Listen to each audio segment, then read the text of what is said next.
कई साल पहले मैंने अपने रिच डैड से पूछा, आप एक एवरेज इन्वेस्टर को क्या एडवाइस देंगे? उनका जवाब था, एवरेज मत बनो। आप में से ज्यादातर लोगों ने 80-20 रूल के बारे में सुना होगा।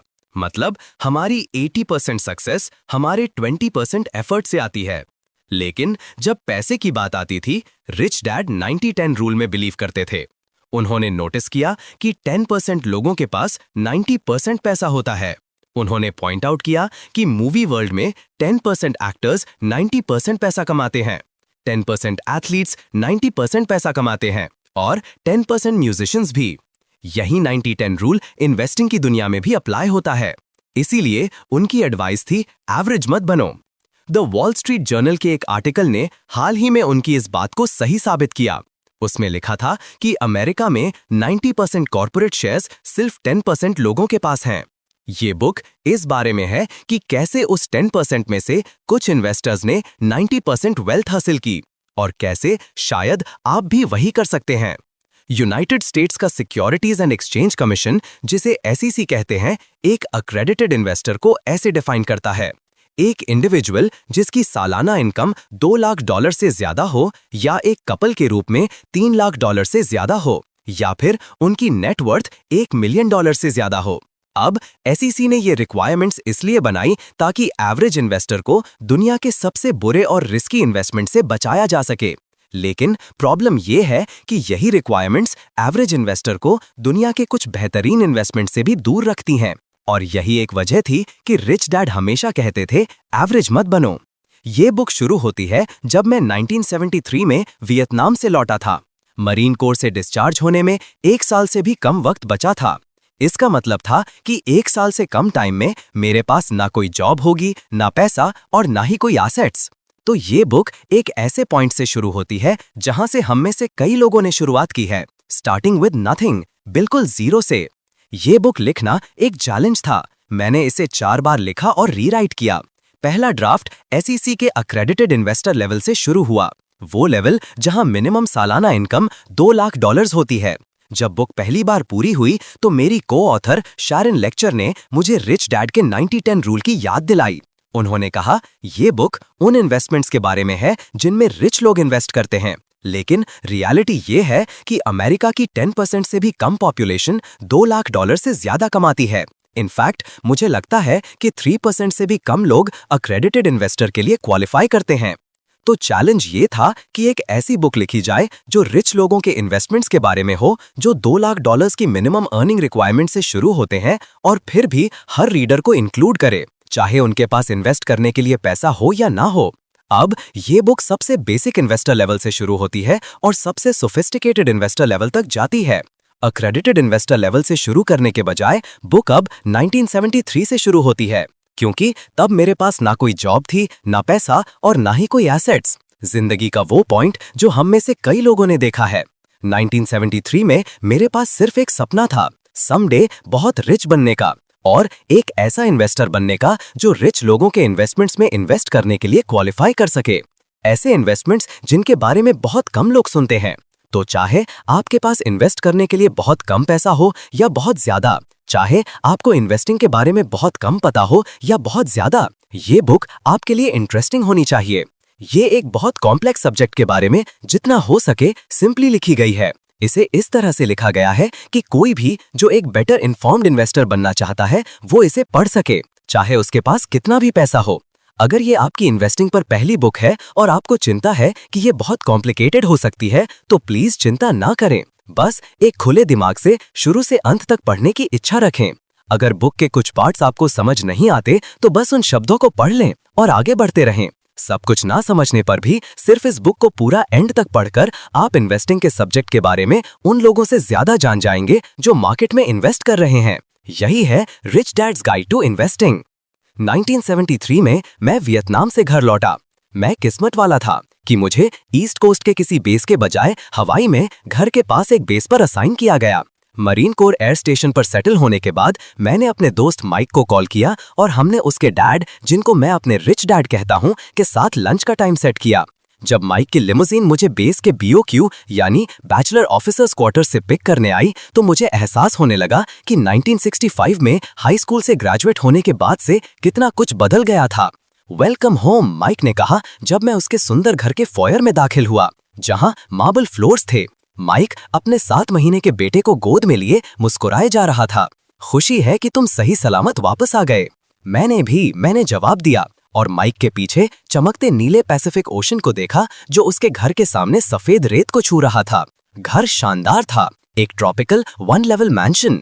मेरे बेटे जेम्स से मिलो, माइक ने कहा। मेरा ध्यान उस घर की खूबसूरती में इतना खो गया था कि मैं जैसे ट्रांस में चला गया था। ओह, मैंने हैरान होकर कहा, कितना क्यूट बच्चा है। मैं वहां खड़ा बच्चे को देखकर चेहरे बना रहा था, लेकिन मेरा दिमाग अभी भी शौक में था कि 8 सालों में कितना कुछ बदल गया था। मैं एक मिलिट्री बेस पर पुराने बैरक्स में रह रहा था, 3 और गंदे बियर पीने वाले यंग पायलट्स के साथ रूम शेयर कर रहा था, जबकि माइक यहाँ एक $multi-million एस्टेट में अपनी खूबसूरत वाइफ और न्यूबॉर्न बेबी के साथ रह रहा था। लंच स्पेक्टेक्युलर था। मैं खाना, नजारा और कंपनी एंजॉय कर रहा था जब मैंने अपने 3 रूममेट्स के बारे में सोचा जो शायद उस वक्त ऑफिसर्स मेस हॉल में लंच कर रहे होंगे। पुरानी बातें खत्म होने के बाद रिच डैड ने कहा, जैसा कि तुम देख सकते हो, माइक ने बिजनेस के प्रॉफिट्स को इन्वेस्ट करने का बहुत अच्छा काम किया है। हमने पिछले 2 सालों में इतना पैसा कमाया है जितना मैंने पहले 20 सालों में कमाया था। इस बात में बहुत सच्चाई है कि पहला मिलियन सबसे मुश्किल होता है।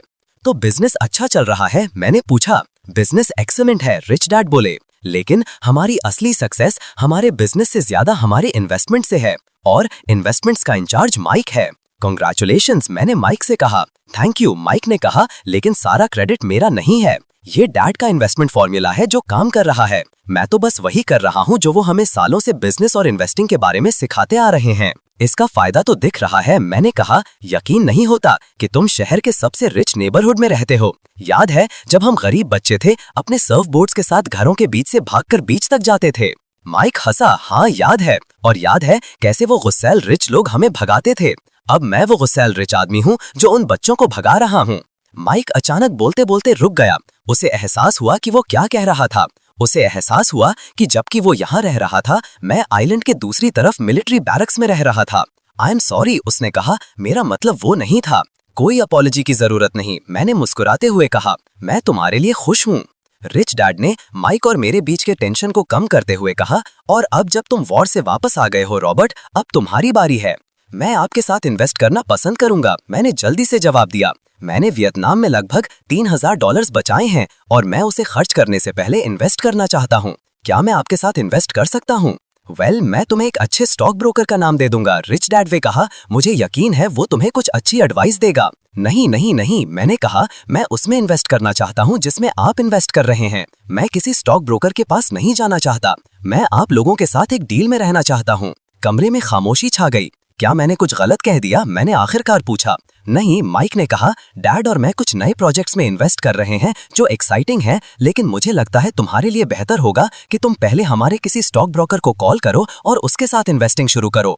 मुझे समझ नहीं आ रहा, मैंने कहा। मैंने रिच डैड की तरफ देखते हुए आगे कहा, इतने सालों से मैंने आप दोनों के साथ काम किया है। आपका बिजनेस बनाने में मैंने ना के बराबर पैसों के लिए काम किया है। मैंने कॉलेज किया जैसा आपने सलाह दी, और मैंने अपने देश के लिए लड़ा जैसा आपने कहा एक यंग मैन को करना चाहिए। अब जब मैं आखिरकार थोड़े से 8-10 साल का हो गया हूँ और मेरे पास इन्वेस्ट करने के लिए कुछ डॉलर्स हैं, तो आप लोग हिचकिचा रहे हैं। क्यों? क्या आप मुझे अमीर बनते हुए नहीं देखना चाहते?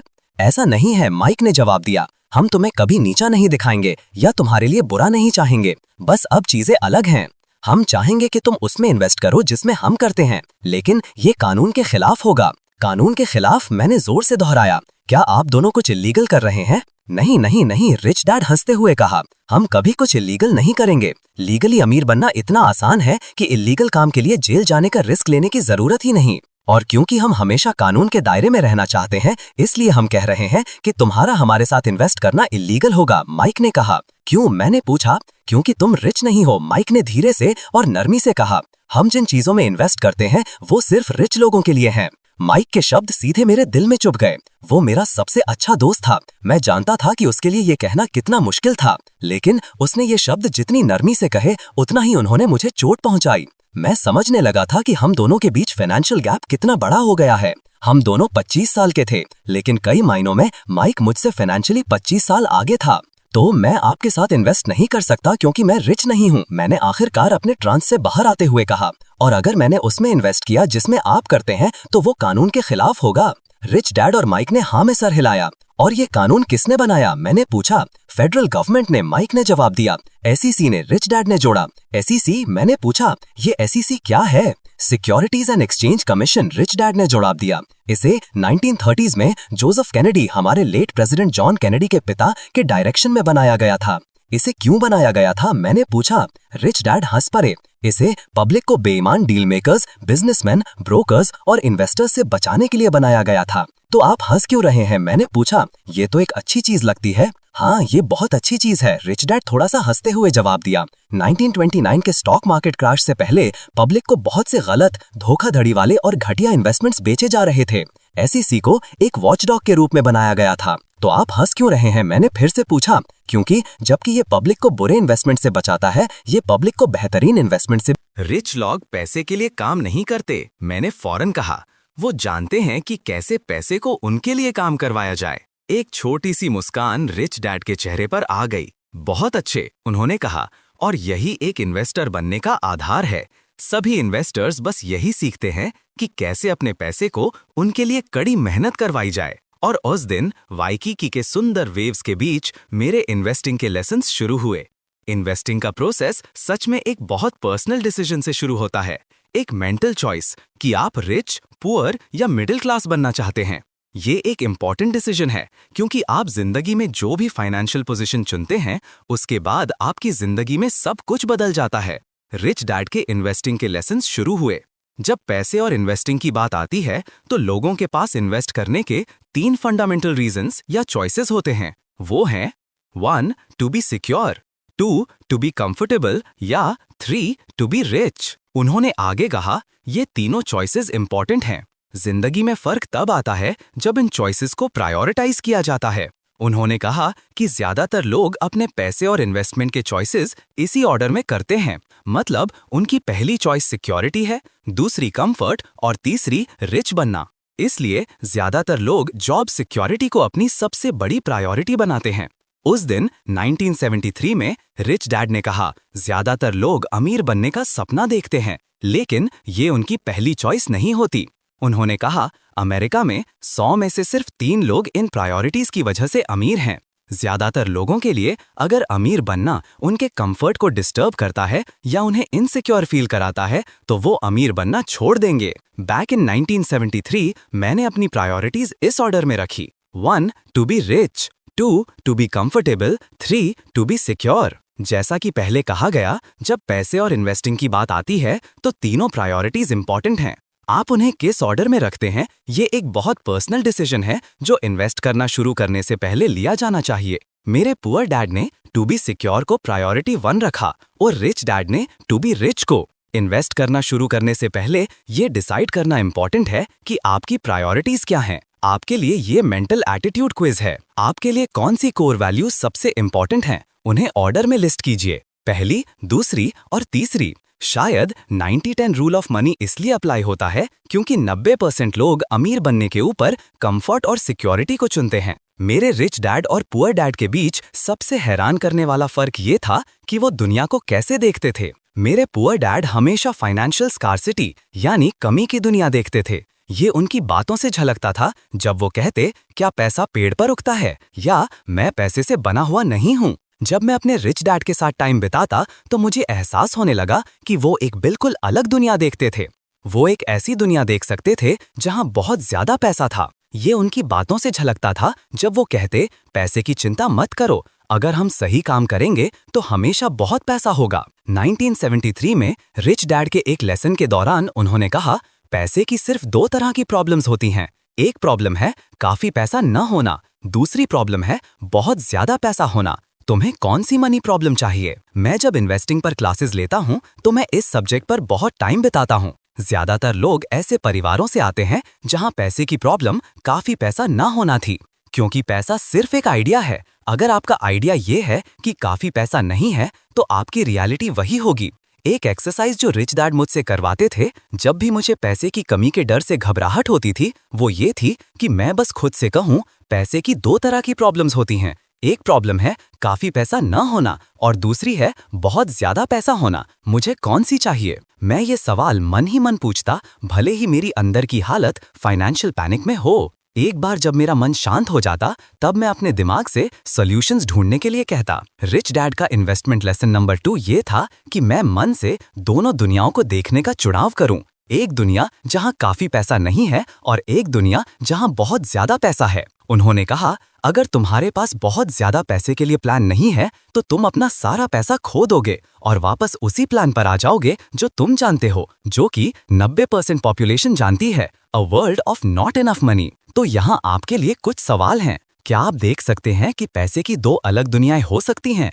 एक नॉट इनफ मनी की दुनिया और एक टू मच मनी की दुनिया। और अगर आप अभी नॉट इनफ मनी की दुनिया में रहते हैं तो क्या आप अपने लिए टू मच मनी की दुनिया में रहने की पॉसिबिलिटी देखने को तैयार हैं? एक दिन मैं रिच डैड के ऑफिस में इंतजार कर रहा था और वो फोन पर बात कर रहे थे। वो कुछ ऐसी बातें कह रहे थे, सो you're लॉन्ग टुडे, और if the prime drops what will that do to the spread, और you're going to short that stock. Phone रखने के बाद मैंने कहा, मुझे बिल्कुल समझ नहीं आया आप क्या बात कर रहे थे। इन्वेस्टिंग इतना कंफ्यूजिंग लगता है। रिच डैड मुस्कुराए और कहा, मैं जिस बारे में बात कर रहा था वो असल में इन्वेस्टिंग नहीं था। इन्वेस्टिंग नहीं था तो क्या था? रिच डैड हंस पड़े और बोले, सबसे पहले इन्वेस्टिंग का मतलब अलग अलग लोगों के लिए अलग अलग होता है, इसलिए ये इतना कंफ्यूजिंग लगता है। जिसे ज्यादातर लोग इन्वेस्टिंग कहते हैं वो असल में इन्वेस्टिंग नहीं है। उन्होंने समझाया कि अलग अलग लोग अलग अलग चीजों में इन्वेस्ट करते हैं।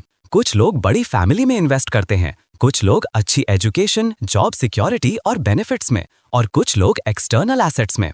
इन्वेस्टमेंट प्रोडक्ट्स भी बहुत सारे हैं, जैसे stocks, bonds, mutual funds, real estate, insurance, commodities, savings, collectibles, और इनमें से हर ग्रुप को और छोटे छोटे सब ग्रुप्स में बांटा जा सकता है, जैसे stocks, common stock, preferred stock, small cap, blue chip. List बहुत लंबी है। इन्वेस्टमेंट प्रोसीजर्स भी अलग अलग होते हैं, जैसे बाय, होल्ड एंड प्रे यानी खरीद कर रखो और दुआ करो, या बाय एंड सेल यानी ट्रेडिंग, या सेल देन बाय यानी शॉर्ट करना। इस सब से इन्वेस्टिंग के सब्जेक्ट पर कंफ्यूजन बढ़ता है, क्योंकि इन्वेस्टिंग के बैनर के नीचे असल में लोग गैम्बलर्स, स्पेक्यूलेटर्स, ट्रेडर्स, सेवर्स, ड्रीमर्स और लूजर्स होते हैं। रिच डैड ने कहा, कोई भी एक इंसान इस पूरे सब्जेक्ट का एक्सपर्ट नहीं हो सकता और हर किसी का अपना एक बायस होता है। जो स्टॉक्स में अच्छा है वो कहेगा स्टॉक सबसे अच्छा इन्वेस्टमेंट है। जो रियल एस्टेट पसंद करता है वो कहेगा रियल एस्टेट ही सारी दौलत का आधार है। वॉरेन बफेट जैसे लोग कहते हैं, डाइवर्सिफाई मत करो, अपने सारे अंडे एक ही बास्केट में रखो और उस बास्केट को ध्यान से देखो, जबकि दूसरे, don't put all your eggs in one basket. ये सब personal bias, so called experts investing के सब्जेक्ट पर छाई हुई कंफ्यूजन को और बढ़ा देते हैं। रिच डैड अक्सर कहते थे, इन्वेस्टिंग ज्यादातर लोगों के लिए इसलिए कंफ्यूजिंग सब्जेक्ट है क्योंकि जिसे ज्यादातर लोग इन्वेस्टिंग कहते हैं वो असल में इन्वेस्टिंग नहीं है। मुझसे अक्सर पूछा जाता है, मेरे पास $10,000 है इन्वेस्ट करने के लिए, आप क्या रेकमेंड करेंगे कि मैं किस में इन्वेस्ट करूं? और मेरा स्टैंडर्ड जवाब होता है, क्या आपके पास एक प्लान है? रिच डैड से मैंने सबसे इंपॉर्टेंट लेसन्स में से एक ये सीखा कि इन्वेस्टिंग एक प्लान है, प्रोडक्ट या प्रोसीजर नहीं। उन्होंने आगे कहा, इन्वेस्टिंग एक बहुत पर्सनल प्लान है। एक लेसन में उन्होंने पूछा, क्या तुम जानते हो कि इतने अलग अलग तरह की कार्स और ट्रक्स क्यों होते हैं? मैंने सोचा और जवाब दिया, शायद इसलिए क्योंकि इतने अलग अलग तरह के लोग हैं और लोगों की जरूरतें अलग अलग होती हैं। सही है, रिच डैड ने कहा, और इसलिए इन्वेस्टमेंट प्रोडक्ट्स को अक्सर इन्वेस्टमेंट व्हीकल्स कहा जाता है। व्हीकल्स, मैंने दोहराया, क्योंकि वो बस वही हैं। रिच डैड ने कहा, एक इन्वेस्टमेंट प्रोडक्ट या व्हीकल बस तुम्हें फाइनेंशियली जहां तुम हो वहां से फ्यूचर में जहां तुम होना चाहते हो वहां तक ले जाता है, और इसलिए इन्वेस्टिंग एक प्लान है। मैंने कहा, समझते हुए, इन्वेस्टिंग एक ट्रिप प्लान करने जैसा है। रिच डैड ने कहा, मान लो हवाई से न्यूयॉर्क जाना है, जाहिर है पहले लेग के लिए एक साइकिल या काम नहीं आएगी, तुम्हें समुंदर पार करने के लिए बोट या प्लेन चाहिए होगा, और जमीन पर पहुंचने के बाद मैं चल सकता हूँ, बाइक चला सकता हूँ, कार, ट्रेन, बस या फ्लाई कर सकता हूँ। मैंने जोड़ा, सब अलग अलग व्हीकल्स हैं। रिच डैड ने हाँ में सर हिलाया। तो कई लोग एक प्रोडक्ट पर फोकस करते हैं, जैसे स्टॉक्स, और फिर एक प्रोसीजर जैसे ट्रेडिंग, लेकिन उनके पास असल में कोई प्लान नहीं होता। मैंने पूछा, रिच डैड ने हाँ में सर हिलाया। ज्यादातर लोग ये सोचकर पैसा बनाने की कोशिश कर रहे हैं कि वो इन्वेस्ट कर रहे हैं, लेकिन ट्रेडिंग इन्वेस्टिंग नहीं है। तो आपके लिए इन्वेस्टिंग एक प्लान है, एक प्लान जो आपको जहां आप हैं वहां से जहां आप जाना चाहते हैं वहां तक ले जाए। रिच डैड ने हाँ में सर हिलाया और कहा, इस बात को हमेशा याद रखना कि इन्वेस्टिंग एक प्लान है, प्रोडक्ट या प्रोसीजर नहीं। ये एक बहुत इंपॉर्टेंट लेसन है। इसलिए आपके लिए कुछ सवाल हैं। क्या आप आज फाइनेंशियली कहाँ हैं और फ्यूचर में कहाँ होना चाहते हैं, इसका पता लगाने के लिए टाइम इन्वेस्ट करने को तैयार हैं? और क्या आप वहां तक कैसे पहुंचेंगे, इसका प्लान लिखने को तैयार हैं? और क्या आप कम से कम एक प्रोफेशनल फाइनेंशियल एडवाइजर से मिलने और ये पता लगाने को तैयार हैं कि उसकी सर्विसेज आपके लॉन्ग टर्म इन्वेस्टमेंट प्लान्स में कैसे मदद कर सकती हैं? ज्यादातर लोग गरीब रहने की प्लानिंग कर रहे हैं, रिच डैड ने कहा। क्या? मैंने विश्वास न करते हुए कहा, आप ऐसा क्यों कहते हैं? मैं बस सुनता हूँ कि लोग क्या कहते हैं, रिच डैड ने कहा। अगर तुम किसी इंसान का पास्ट, प्रेजेंट और फ्यूचर देखना चाहते हो तो बस उसके शब्दों को सुनो। उन्होंने पूछा, क्या तुमने कभी किसी को कहते सुना है, पैसा बनाने के लिए पैसा लगता है? हाँ, मैं हर समय सुनता हूँ, क्योंकि पैसा बनाने के लिए पैसा लगता है का आइडिया सबसे बुरे आइडियाज में से एक है, खासकर अगर कोई इंसान और पैसा चाहता है। रिच डैड ने कहा, तो आपका मतलब है कि पैसा बनाने के लिए पैसा नहीं लगता? नहीं, रिच डैड ने सर हिलाते हुए कहा, पैसा बनाने के लिए पैसा नहीं लगता, उसके लिए कुछ ऐसा लगता है जो हम सबके पास है और जिसे हासिल करना पैसे से कहीं सस्ता है। इनफैक्ट कई मामलों में जो लगता है वो फ्री है। उन्होंने मुझे एक असाइनमेंट दिया, अपने डैड को डिनर पर ले जाओ, एक लंबा धीमा डिनर। पूरे डिनर में उनके शब्दों पर ध्यान दो। 1 हफ्ते बाद हम फिर से मिले। डिनर कैसा रहा? उन्होंने पूछा। इंटरेस्टिंग, मैंने जवाब दिया। और तुमने क्या सुना? मैंने सुना, मैं कभी अमीर नहीं बनूंगा, मैंने कहा। इनफैक्ट वो अक्सर कहते थे, जिस दिन मैंने स्कूल टीचर बनने का फैसला किया मुझे पता था कि मैं कभी अमीर नहीं बनूंगा। और क्या सुना? क्या पैसा पेड़ पर उगता है? अमीर लोग हमारे जैसे लोगों की परवाह नहीं करते। पैसा कमाना मुश्किल है, मैं अमीर होने से ज्यादा खुश रहना पसंद करूंगा। रिच डैड मुस्कुराते हुए कहा, पैसा बनाने के लिए पैसा नहीं लगता, शब्द लगते हैं। एक अमीर और एक गरीब इंसान के बीच का फर्क उनकी वोकैब्युलरी है। एक इंसान को अमीर बनने के लिए बस अपनी एक सच्चा इन्वेस्टर परवाह नहीं करता कि मार्केट किस डायरेक्शन में जा रहा है, वो दोनों डायरेक्शन में पैसा बनाएगा। तो एक इन्वेस्टर कम रिस्की कैसे बनता है, मैंने पूछा। उसका जवाब वही है, सिंपल चीजें रखो और बेसिक समझो। और सबसे बड़ा प्राइज है टाइम। तुम्हें स्टडी में टाइम इन्वेस्ट करना होगा, तुम्हें बिजनेस के बेसिक स्टडी करने होंगे। एक रिच इन्वेस्टर बनने के लिए तुम्हें या तो एक अच्छा बिजनेस ओनर बनना होगा या ये जानना होगा कि एक बिजनेस ओनर क्या जानता है। उन्होंने आगे कहा, फंडामेंटल इन्वेस्टिंग यही है। उन्होंने एक टेट्राहीड्रन बनाया, business, real estate, paper assets. Business बनाना एक इन्वेस्टमेंट है, मैंने पूछा। शायद सबसे अच्छा, लगभग 80% of the very rich business बनाकर अमीर बने हैं। उन्होंने कहा, फाइनेंशियल लिटरेसी फंडामेंटल इन्वेस्टिंग के लिए फंडामेंटल है। फाइनेंशियल लिटरेसी के बिना कोई भी इन्वेस्टमेंट के अंदर नहीं देख सकता। जैसे एक डॉक्टर एक्सरे यूज करता है, वैसे ही एक फाइनेंशियल स्टेटमेंट आपको एक इन्वेस्टमेंट के अंदर देखने देता है और सच, झूठ, अपॉर्चुनिटीज और रिस्क को देखने देता है। तो एक रीजन जो कई लोग कहते हैं कि इन्वेस्टिंग रिस्की है, वो ये है कि उन्हें फाइनेंशियल स्टेटमेंट्स पढ़ना नहीं सिखाया गया। हाँ, और इसीलिए मैंने तुम्हें और माइक को 9 साल की उम्र से फाइनेंशियल स्टेटमेंट्स पढ़ना सिखाया। रिच डैड ने कहा, एक बिजनेस का फाइनेंशियल स्टेटमेंट होता है, एक स्टॉक सर्टिफिकेट एक फाइनेंशियल स्टेटमेंट का रिफ्लेक्शन है, हर रियल एस्टेट का एक फाइनेंशियल स्टेटमेंट होता है और हम में से हर इंसान का एक फाइनेंशियल स्टेटमेंट होता है। तो आपके लिए सवाल है, अगर आप एक इन्वेस्टर के रूप में वेल्दी बनने की प्लानिंग कर रहे हैं, तो क्या आप एक अपडेटेड पर्सनल फाइनेंशियल स्टेटमेंट रखने और दूसरे बिजनेसेस और real estate investment financial statements को रेगुलर बेसिस पर पढ़ने की प्रैक्टिस करने को तैयार हैं? आपके डैड फाइनेंशियली स्ट्रगल करते हैं क्योंकि वो वर्ड लिटरेट हैं, लेकिन फाइनेंशियली लिटरेट नहीं। रिच डैड अक्सर कहते थे, एक सोफिस्टिकेटेड इन्वेस्टर को बहुत सारे फाइनेंशियल डॉक्यूमेंट्स पढ़ने आने चाहिए। उन सब के सेंटर में इनकम स्टेटमेंट और बैलेंस शीट होते हैं।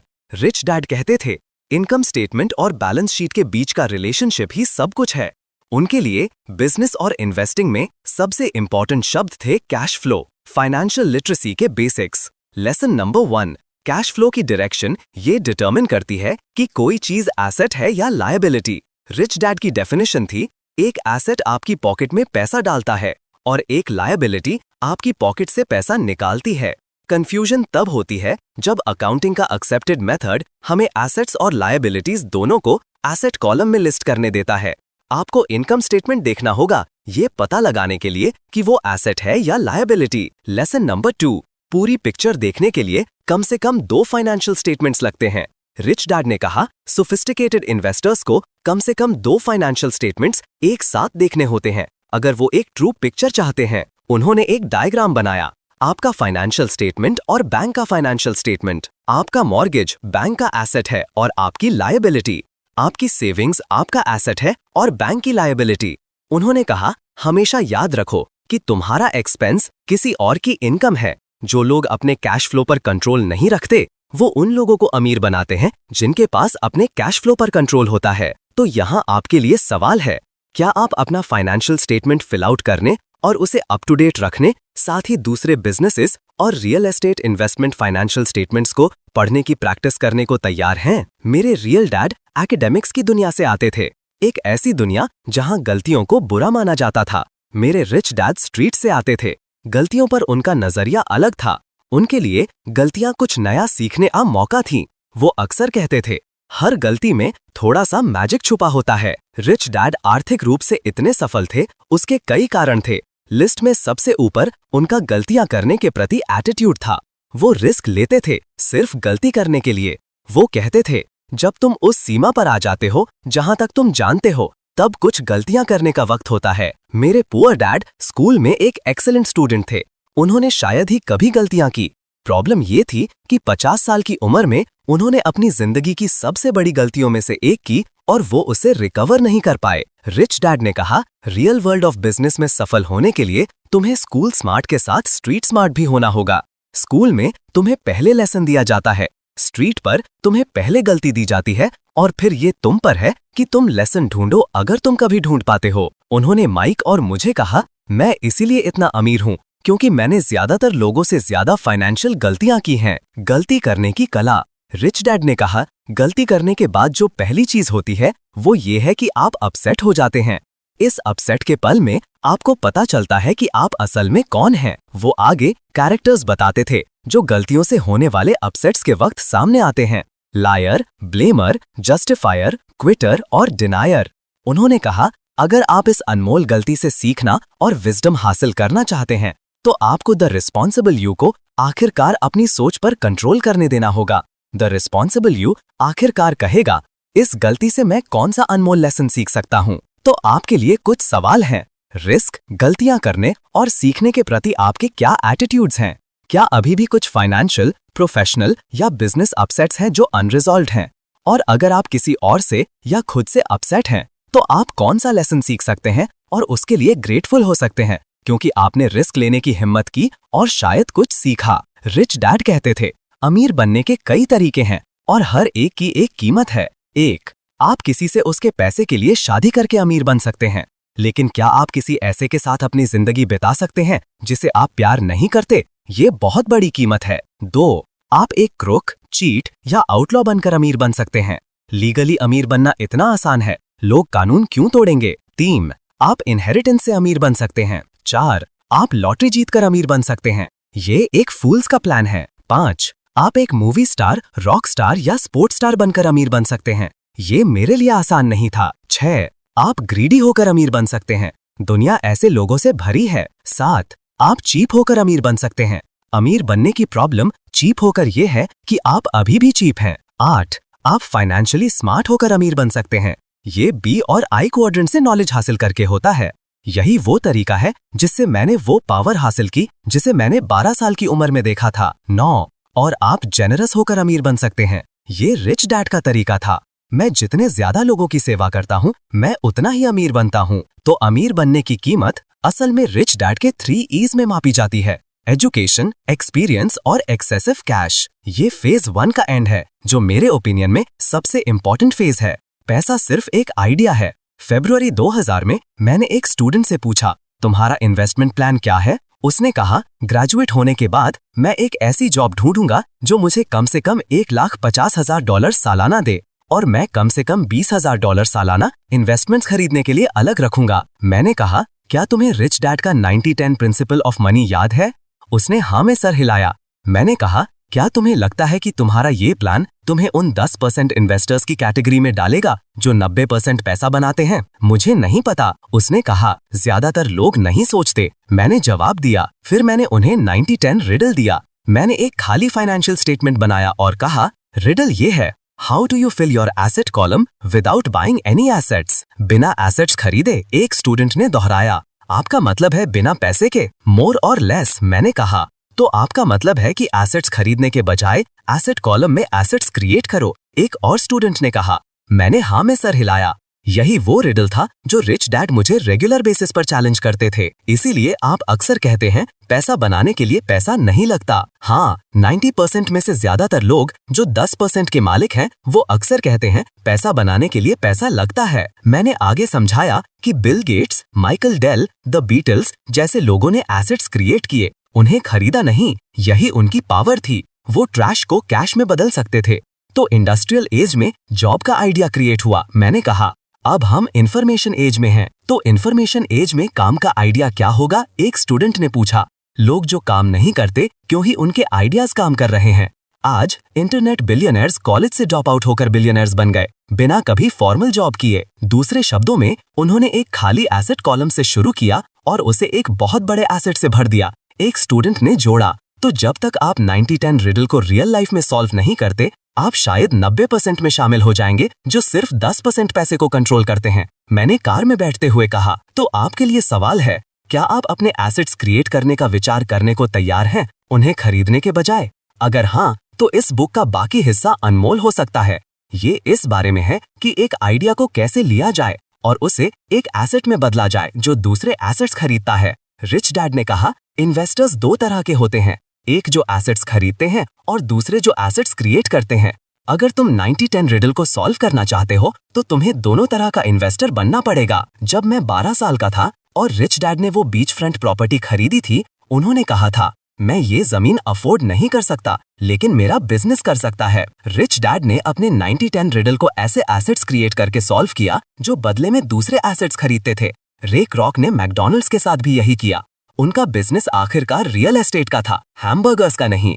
उनका प्लान यही था कि एक ऐसा एसेट क्रिएट करो जो दूसरे एसेट्स खरीदे, और यही फॉर्मूला है जिसकी वजह से मैकडॉनल्ड्स दुनिया की सबसे वैल्यूएबल रियल एस्टेट ओन करता है। इस बुक का बाकी हिस्सा इस बारे में है कि लोग एसेट्स कैसे क्रिएट करते हैं।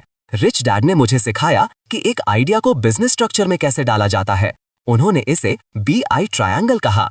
इस BI ट्रायंगल की पावर एक आइडिया को एसेट में बदल देती है। जब आप अपने आइडियाज को फॉर्च्यून में बदलने निकलते हैं तो बहुत से लोग कहेंगे, यू कांट डू दैट। याद रखें, आपके ग्रेट आइडियाज को छोटे आइडियाज और लिमिटेड इमेजिनेशन वाले लोगों से ज्यादा कुछ नहीं मारता।